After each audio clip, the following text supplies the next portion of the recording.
Format number 2, ফরম্যাটের নাম কি? Traditional বা এবিসি কস্টিং। ট্র্যাডিশনাল বা এবিসি কস্টিং, ঠিক আছে। ট্র্যাডিশনাল বা এবিসি কস্টিং, এই ট্র্যাডিশনাল বা এবিসি কস্টিং এর অঙ্ক আজকে আমরা করব। এই ফরম্যাটের বৈশিষ্ট্য কি লক্ষ্য করেন, এই ফরম্যাটের বৈশিষ্ট্য খুবই সুন্দর বৈশিষ্ট্য আছে এদের। বলছে এই ফরম্যাটে নিম্নোক্ত দুইটি তথ্য দেওয়া থাকবে। কয়টি তথ্য দেওয়া থাকবে? দুইটি তথ্য দেওয়া থাকবে। সেই দুইটি তথ্য কি কি দেওয়া থাকবে লক্ষ্য করেন। অ্যাক্টিভিটি দেওয়া অনুযায়ী কিছু বিষয়ে খরচের পরিমাণ দেওয়া থাকবে। এক নম্বর কি থাকবে? কিছু খরচের পরিমাণ দেওয়া থাকবে। দুই নম্বর অ্যাক্টিভিটি অনুযায়ী কিছু বিষয়ের প্রোডাক্ট ইউনিট বা ওয়ার্কিং আওয়ার দেওয়া থাকবে। প্রোডাকশন ইউনিট উৎপাদন একক অথবা ওয়ার্কিং আওয়ার কার্য ঘন্টা দেওয়া থাকবে। তাহলে এই দুইটা বিষয় কিন্তু মনে রাখবেন। ট্র্যাডিশনাল মেথড বা এবিসি কস্টিং মেথডে আমাদের দুইটা বিষয় দেওয়া থাকবে। একটা হচ্ছে অ্যাক্টিভ অনুযায়ী কিছু খরচের পরিমাণ দেওয়া থাকবে, অবশ্যই কস্ট দেওয়া থাকবে। আর অ্যাক্টিভিটি অনুযায়ী আমাদের প্রোডাকশন ইউনিট বা ওয়ার্কিং আওয়ার দেওয়া থাকবে, ব্যাস। এই ফরম্যাটের অঙ্কে কয়টি প্রশ্ন করা হবে? দুইটি প্রশ্ন করা হবে উত্তরপত্রে, তা আমাদের দেখাতে হবে। মানে দুইটি প্রশ্ন করা হবে, সেই দুইটা প্রশ্নের সলিউশন আমাদের বের করতে হবে। এক নম্বর হচ্ছে অ্যাক্টিভিটি অনুযায়ী ওভারহেড কস্ট পার ইউনিট বের করো, ওভারহেড কস্ট পার ইউনিট বের করতে হবে। দুই নম্বর হচ্ছে অ্যাক্টিভিটি অনুযায়ী কস্ট পার ইউনিট বের করতে হবে। তাহলে এই দুটো সূত্র আমরা দেখব, পাশাপাশি অঙ্কগুলো আমরা করে ফেলবো। তাহলে অ্যাক্টিভিটি অনুযায়ী কস্ট পার ইউনিট বের করতে হবে। আর কি বের করতে হবে? অ্যাক্টিভিটি অনুযায়ী ওভারহেড কস্ট পার ইউনিট বের করতে হবে। এই যে প্রথমে যে লেখাগুলো আছে, এই লেখাগুলো যদি আপনার মুখস্থ থাকে তাহলে আপনি বুঝতে পারবেন অঙ্কটা কোন ফরম্যাটে কোন অধ্যায় কি চেয়েছে। এই হচ্ছে বিষয়। তাহলে যদি কখনো অঙ্কের ভিতরে দেখি যে খরচের বিষয় পরিমাণ দেওয়া আছে এবং প্রোডাকশন ইউনিট ওয়ার্কিং ইউনিটও দেওয়া আছে, থাকবে, অলরেডি দেওয়া আছে, এবং আমাদের প্রশ্নে চাইছে কি? চাইছে ওভারহেড কস্ট পার ইউনিট বের করো এবং কস্ট পার ইউনিট বের করো, তাহলে আমরা সেটা ধরে নিব এটা ট্র্যাডিশনাল অ্যাপ্রোচ অথবা এবিসি কস্টিং মেথড। এক নম্বর অঙ্কটা যদি আমি করি তাহলে আপনারা একেবারে ক্লিয়ার হয়ে যাবেন। এক নম্বর অঙ্কটা যদি আমি করি আপনারা পুরোপুরি ক্লিয়ার হয়ে যাবেন, লক্ষ্য করেন। তাহলে সেই এক নম্বর অঙ্কটা আমি এখন শুরু করব, সুন্দর করে দেখবেন। বলছে যে 2017 সালে বিভিন্ন বোর্ডে এসেছে, ঢাকা ইউনিভার্সিটি সহ বিভিন্ন জায়গায় এসেছে। ইউনিট প্রডিউসড, প্রোডাক্ট এ, প্রোডাক্ট বি, দুইটা প্রোডাক্ট দেওয়া আছে বা লেভেল দেওয়া আছে। একটা হচ্ছে প্রোডাক্ট এ, ধরেন এটা একটা প্রোডাক্টের নাম হচ্ছে এ, একটা প্রোডাক্টের নাম হচ্ছে বি। উৎপাদন করছে 50,000 ইউনিট আর হচ্ছে 20,000 ইউনিট। ওকে। লেবার আওয়ার, শ্রমিকরা কাজ করছে 30,000 ঘন্টা আর 40,000 ঘন্টা। Machine set up hour per production line, প্রত্যেক প্রোডাকশন লাইনের জন্য মেশিন সেট আপ আওয়ার কত ঘন্টা? প্রোডাক্ট এর জন্য 1,000 ঘন্টা, প্রোডাক্ট বির জন্য 4,000 ঘন্টা। ইন্সপেকশন, ইন্সপেকশন কত? 2,000 এবং 3,000। ঠিক আছে। ইন্সপেকশন মানে কি? মান যাচাইকরণ খরচ বা পূর্ণ খরচ, পূর্ণ পরিদর্শন খরচ। ঠিক আছে, মান যাচাইকরণ খরচ বা পরিদর্শন খরচ। ওকে।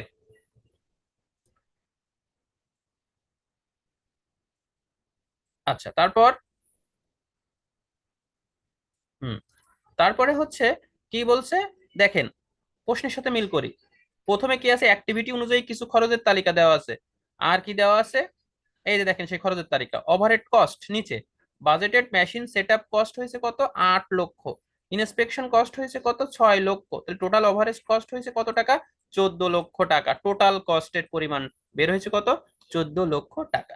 দেখেন খরচের পরিমাণ দেওয়া আছে। আর কি বলেছিল? প্রোডাক্ট ইউনিট বা ওয়ার্কিং আওয়ার দেওয়া থাকবে। দেখেন প্রোডাক্ট ইউনিট, প্রোডাক্ট এ 50,000, প্রোডাক্ট বি 20,000 দেওয়া আছে প্রোডাক্ট ইউনিট। আবার লেবার আওয়ার দেওয়া আছে, তার মানে মেশিন আওয়ার দেওয়া আছে, সবই দেওয়া আছে। তাহলে প্রশ্নের সাথে আমাদের যে ফর্মুলা তার মিল পেলাম, যে খরচের পরিমাণ দেওয়া থাকবে, এই যে খরচের পরিমাণ দেওয়া আছে। আর প্রোডাক্ট ইউনিট বা ওয়ার্কিং ইউনিটের পরিমাণ দেওয়া থাকবে, এই যে দেওয়া আছে। এখন চেয়েছে কি? রিকোয়ারমেন্টে বলছে 1 নম্বর determine the overhead cost, determine the overhead cost per unit using the traditional costing system. দেখেন ট্র্যাডিশনাল কস্টিং সিস্টেম ব্যবহার করে কি বের করো? ওভারহেড কস্ট পার ইউনিট বের করো। তাহলে ওভারহেড কস্ট পার ইউনিট, এই যে বলেছিল দুইটা প্রশ্ন করবে, একটা ওভারহেড কস্ট পার ইউনিট বের করতে বলবে আর একটা হচ্ছে কস্ট পার ইউনিট বের করতে বলবে। তাহলে আমরা পেয়ে গেলাম ওভারহেড কস্ট পার ইউনিট বের করতে বলছে কোন মেথডে? ট্র্যাডিশনাল মেথডে। আর বলছে ডিটারমাইন দা, রিকোয়ারমেন্ট বি তে বলছে determine cost per unit of product using ABC method. তাহলে এবিসি মেথড ব্যবহার করে আমাদের কি করো? প্রোডাক্ট কস্ট পার ইউনিট বের করো। তাহলে কস্ট পার ইউনিট বের করো। দুটো জিনিসই আমরা এখানে পেয়ে গেছি। তাহলে দেখেন ট্র্যাডিশনালে একটা সূত্র ইউজ করতে হবে আর প্রোডাক্ট ইউজ এবিসি মেথডে একটা সূত্র ইউজ করতে হবে। তাহলে এবিসি মেথড আর ট্র্যাডিশনাল মেথডটা আজকে আমরা শিখবো, এর আগে কিন্তু শিখি নাই। যেহেতু এর আগে শিখি নাই তাহলে আজকে খুব মনোযোগ দিয়ে আমরা শিখবো। ভালোভাবে লক্ষ্য করেন। Requirement on problem number 1, requirement on. Okay. তাহলে রিকোয়ারমেন্ট অন প্রবলেম নাম্বার 1, খুব মনোযোগ দিয়ে, খুব মনোযোগ দিয়ে এটা দেখতে হবে খুব মনোযোগ দিয়ে।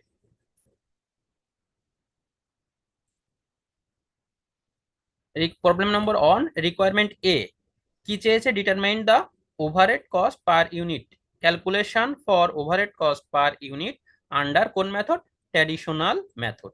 দেখেন ট্র্যাডিশনাল মেথড উই নো, আমরা জানি ওভারহেড কস্ট পার ইউনিট সমান বাজেটেড ওভারহেড ভাগ বাজেটেড প্রোডাকশন ইউনিট। মুখস্থ হয়ে যাবে সূত্রটা, সবকিছু ভুলে যাব কিন্তু এই সূত্র আমরা ভুলবো না, এটা আমাদের স্লোগান।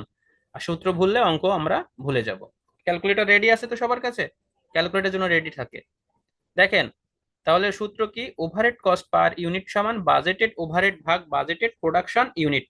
খুব সুন্দর কথা, ওভারহেড কস্ট পার ইউনিট সমান বাজেটেড ওভারহেড। তাহলে বাজেটেড ওভারহেড কত, কত লক্ষ টাকা আমার খরচ হচ্ছে, এই যে দেখেন 14 লক্ষ টাকা, এটা হচ্ছে বাজেটেড ওভারহেড 14 লক্ষ টাকা। এই যে এটা হচ্ছে আমাদের বাজেটেড ওভারহেড, তাহলে এটা হচ্ছে আমাদের কি, বাজেটেড ওভারহেড, ঠিক আছে।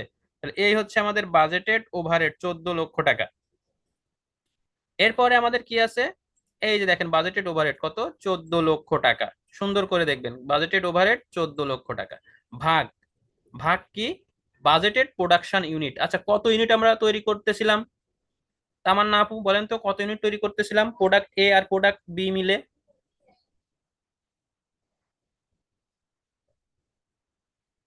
শোনা যায়? জি ভাইয়া।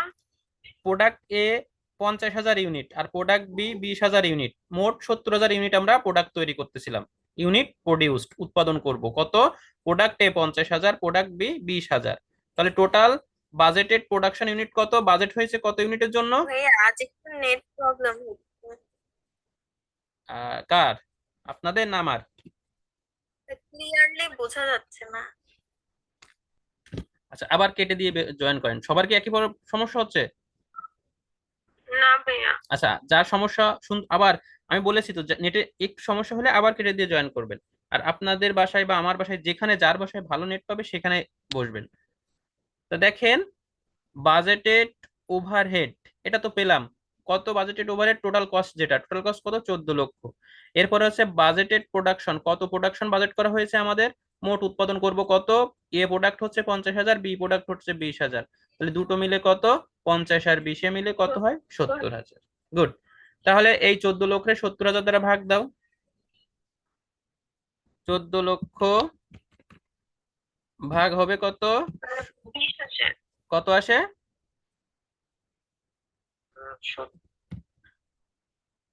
20,000 না টাকা 20 পার ইউনিট, টাকা, শুধু 20। হ্যাঁ টাকা 20 পার ইউনিট, এখানে ইউনিট প্রতি বের হবে, সেটাই তো হওয়ার কথা, টাকা 20 পার ইউনিট।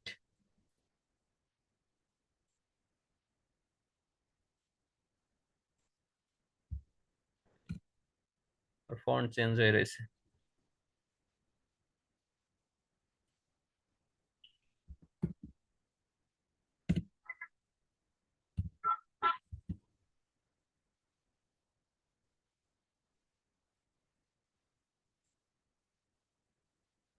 আচ্ছা তাহলে দেখ, 14 লক্ষে 70,000 দ্বারা ভাগ দাও, ভাগ দিলে আসে কত, টাকা 20 পার ইউনিট। তাহলে টাকা 20 পার ইউনিট। অঙ্কটা দেখবেন, এই অঙ্ক অনেকগুলো আসছে অনেক বোর্ডে। তাহলে কত টাকা আসলো, 20 টাকা পার ইউনিট করে আসলো, দিলাম 20 টাকা পার ইউনিট করে। বুঝছেন?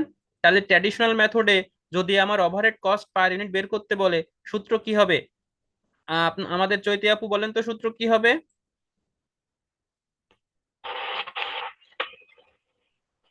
ভাইয়া বাজেটেড ওভারহেড ভাগ বাজেটেড প্রোডাকশন ইউনিট। আচ্ছা গুড। তাহলে এটা কোন মেথড, ট্র্যাডিশনাল মেথড। কোন মেথড, ট্র্যাডিশনাল। ট্র্যাডিশনাল। আফসানা আপু বুঝছেন তো? জি ভাইয়া। ওকে, তাহলে 20 টাকা বের হলো, রিকোয়ারমেন্ট এ শেষ।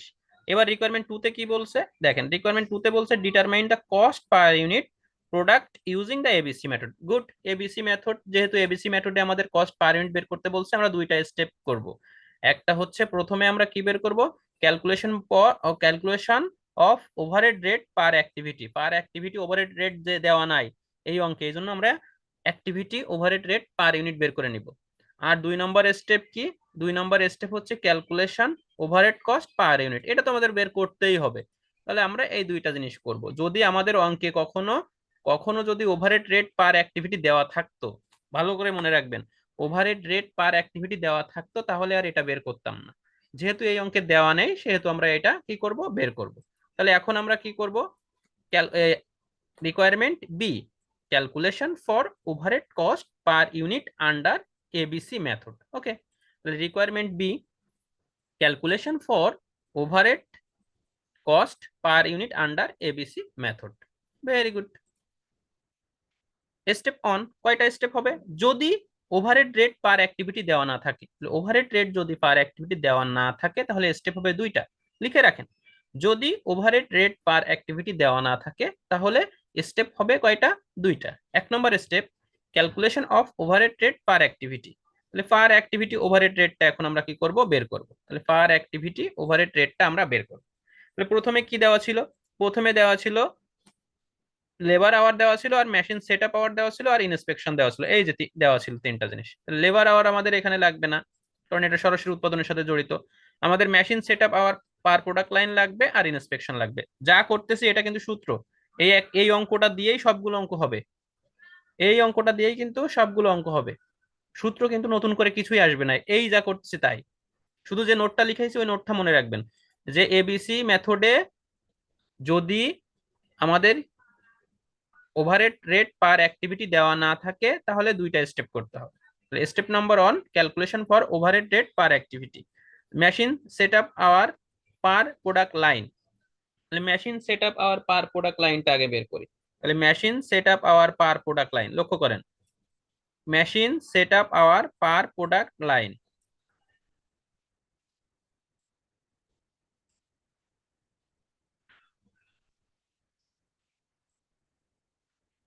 আসেন, machine set up hour per product line. আচ্ছা, তাহলে আমরা কত কত প্রোডাক্ট উৎপাদন করতেছিলাম বলেন তো? Machine set up hour per product লাইনের পাশে সেটা লিখবো। তাহলে দেখেন এখানে machine set up hour, product এর জন্য কত? 1000। প্রোডাক্ট বির জন্য কত? 4000। প্রোডাক্ট এর জন্য কত? 1000। প্রোডাক্ট বির জন্য কত? 4000। তাহলে মোট কত হচ্ছে? মোট কত হচ্ছে? 1000 আর 4000 মিলে কত হয়? 5000। 5000। ওকে, এই 5000। আর অ্যামাউন্ট, অ্যামাউন্ট কত? দেখেন এই অ্যামাউন্ট আপনি কোথা থেকে নিয়ে আসবেন? অ্যামাউন্ট, এই যে টাকার পরিমাণ কস্টের ভিতরে সরাসরি দেওয়া থাকবে সব সময়। এই যে দেখেন, সরাসরি না থাকলে তো বের করতাম, যেহেতু দেওয়া আছে। এই যে দেখেন, machine setup budgeted related cost, budgeted machine setup related cost কত? 8 লক্ষ টাকা। তাহলে এখানে অ্যামাউন্ট কত হবে? 8 লক্ষ। আচ্ছা বলেন তো এই 8 লক্ষ কিভাবে আসলো? বুঝেননি এমন কেউ আছেন? ডাইরেক্ট লেখা রয়েছে এখানে, সরাসরি লেখা রয়েছে যে budgeted machine setup related cost 8 লক্ষ, দিলাম 8 লক্ষ। অ্যাক্টিভিটি কত? মেশিন সেটআপ, প্রোডাক্ট এর জন্য 1000, প্রোডাক্ট বির জন্য 4000। এই যে প্রোডাক্ট এর জন্য 1000, প্রোডাক্ট বির জন্য কত? 4000। তাহলে 4 আর 1 মিলে কত হলো? 5000। এই যে 5000 বসালাম। আচ্ছা, এবার এই 8 লক্ষকে 5000 দ্বারা ভাগ দাও। 8 লক্ষকে 5000 দ্বারা ভাগ দাও, ভাগ দিলে কত আসে? টাকা 160। টাকা 160। আচ্ছা, এবার আছে ইন্সপেকশন, সেম জিনিস। ইন্সপেকশন কত আছে? 2000 আর 3000। ইন্সপেকশন দেখেন আছে, প্রোডাক্ট এর জন্য 2000, প্রোডাক্ট বির জন্য 3000। 3 আর 2 মিলে কত হলো? অ্যাক্টিভিটি হচ্ছে 5000। আর ইন্সপেকশন কস্ট কত আছে? ইন্সপেকশন কস্ট লক্ষ্য করেন, এই যে দেখেন ইন্সপেকশন কস্ট আছে কত? ইন্সপেকশন কস্ট আছে হচ্ছে 6 লক্ষ। এই যে দেখেন 6 লক্ষ। ইন্সপেকশন কস্টের টাকা বসাও, 6 লক্ষ। 6 লক্ষকে 5000 দ্বারা ভাগ দাও, কত আসে? 120 টাকা। দেখেন তো ক্যালকুলেশন ঠিক আছে তো আমার?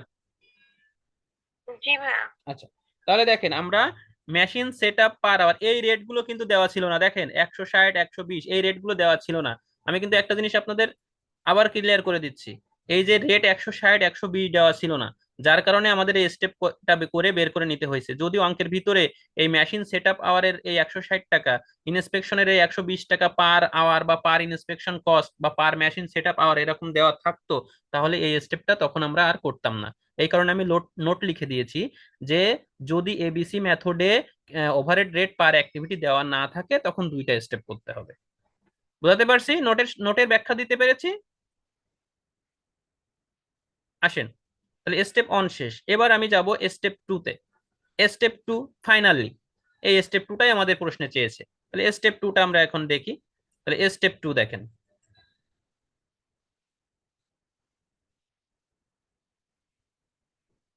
স্টেপ 2 তে কি, calculation of overhead cost per unit. তাহলে calculation overhead cost per unit. আচ্ছা, তাহলে যা আছে তাই, মেশিন সেটআপ আওয়ার। তাহলে এখানে প্রথমে লিখবো পার্টিকুলার, পার্টিকুলার, এখানে লিখবো হচ্ছে প্রোডাক্ট এ, প্রোডাক্ট এ, আর এখানে সরি এ বড় হাতের হবে, আর এখানে লিখবো প্রোডাক্ট, প্রোডাক্ট বি বড় হাতের হবে, ওকে বি। দেখেন পার্টিকুলার, প্রোডাক্ট এ আর প্রোডাক্ট বি, দুই ঘর তৈরি করলাম, তিনটা ঘর, একটা পার্টিকুলারের ঘর, একটা প্রোডাক্ট এর ঘর, একটা প্রোডাক্ট বি এর ঘর। এখন লক্ষ্য করেন, যা উপরে করেছি এখানে সেম কাজ। মেশিন সেটআপ পাওয়ারটা নিয়েছিলাম, লক্ষ্য করেন মেশিন সেটআপ পাওয়ারের এ প্রোডাক্টের জন্য ছিল 1000 ঘন্টা, আর বি প্রোডাক্টের জন্য ছিল কত, 4000 ঘন্টা। 4 আর 1 মিলে কত হলো, 5000, সেটা আমরা উপরে লিখেছিলাম। এখন আমাদের কি করতে হবে, দেখেন, না বুঝলে প্রশ্ন করবেন, প্রশ্ন করা কিন্তু অপরাধ না।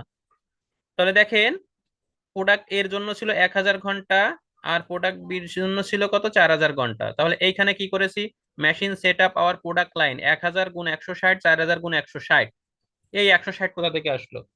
প্রশ্ন হচ্ছে তামান্না আপুর কাছে, বলেন এই 160 কোথা থেকে আসলো? স্টেপ ওয়ানে বের করছি। গুড, ভেরি গুড, স্টেপ 1 বের করছি। তাহলে এখন গুণ করেন, 1000 গুণ 160, আর হচ্ছে 4000 গুণ 160, মাঝখানে একটা যোগ চিহ্ন আছে, মাঝখানে একটা যোগ চিহ্ন আছে। তাহলে 1 লক্ষ গুণ 160 প্লাস আপনার কি হবে, 4000 গুণ 160, দুটো ক্যালকুলেশন করে কত হয় মোট টাকাটা বসাবেন। এর ঘরে সরি যোগ না, ইস, এটা যোগ না, এটা কমা। তাহলে প্রোডাক্ট এর জন্য 1000 গুণ 160, তাহলে কত হলো, 1,60,000। আর প্রোডাক্ট বির জন্য কত হলো, 4000 গুণ 160, 6,40,000। ওকে,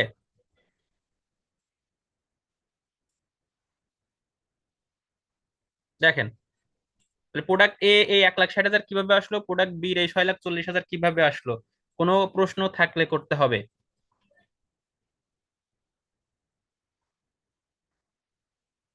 আছে প্রশ্ন? এবার আসেন ইনস্পেকশন কস্টে যাই, সেম কাজ।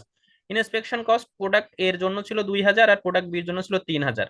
এর খরচ কত বের হয়েছিল, ইনস্পেকশন কস্ট 120 টাকা করে। তাহলে এই যে 120 টাকা করে গুণ করে দাও, তাহলে প্রোডাক্ট এতে আসবে কত, 2000 গুণ 120 দিলে কত হয়, 2000 গুণ 120 দিলে 2,40,000। আমার কথা কি বুঝতেছেন তো? জি ম্যাম। 3 × 32, 3,60,000। টোটাল এবার কত, টোটাল ওভারহেড টাকাটাকে হচ্ছে ভাগ করে দেওয়া হলো না? ভাগ কোনটা? এই যে আগে হচ্ছে এটা ছিল না একসাথে, এখন ভাগ করে দেওয়া হলো। এখন ভাগ করে, হ্যাঁ আগে এটা ছিল একসাথে, এখন এটা কি করলাম, ভাগ করে দিলাম।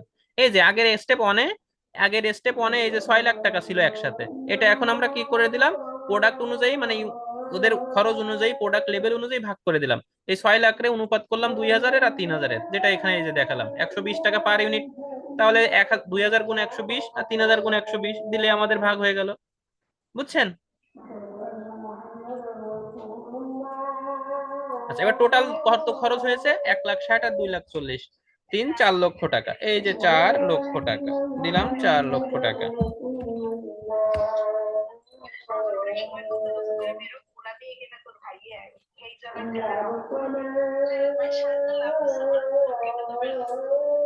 আচ্ছা, তারপরে কত আছে, 6,40,000 আর 3,60,000, তাহলে কত হয়, 6,40,000 আর 3,60,000 দিলে হয় 10 লক্ষ। ব্যাস, টোটাল ওভারহেড কস্ট। এবার হচ্ছে ইউনিট প্রডিউস, আপনি কত ইউনিট প্রডিউস করতে চেয়েছিলেন, উৎপাদন করতে চেয়েছিলাম প্রোডাক্ট এ 50,000, প্রোডাক্ট বি 20,000, এই যে বসান, এই যে হচ্ছে 50,000, আর এই যে হচ্ছে 20,000। এবার আমি ভাগ দিয়ে দেব। দেখেন, ওভারহেড কস্ট পার ইউনিট সমান টোটাল ওভারহেড ভাগ ইউনিট প্রডিউসড। আমি সূত্রটা লিখে দিয়েছি, বইতে কিন্তু লেখা নেই।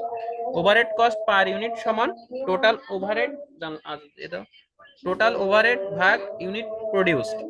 টোটাল ওভারহেড ভাগ unit produced. Overhead cost per unit বের করার সূত্র কি? টোটাল ওভারহেড ভাগ ইউনিট প্রডিউসড। টোটাল ওভারহেড ভাগ ইউনিট প্রডিউস। ব্যাস। তা টোটাল ওভারহেড কত বেরোছে? 4 লক্ষ ভাগ 50,000 কত আসে? 4 লক্ষ ভাগ 50,000 কত আসে? এই ক্যালকুলেটর নাই? ভাইয়া 8 আসে। 8 টাকা 8 পার ইউনিট। ক্লিয়ার।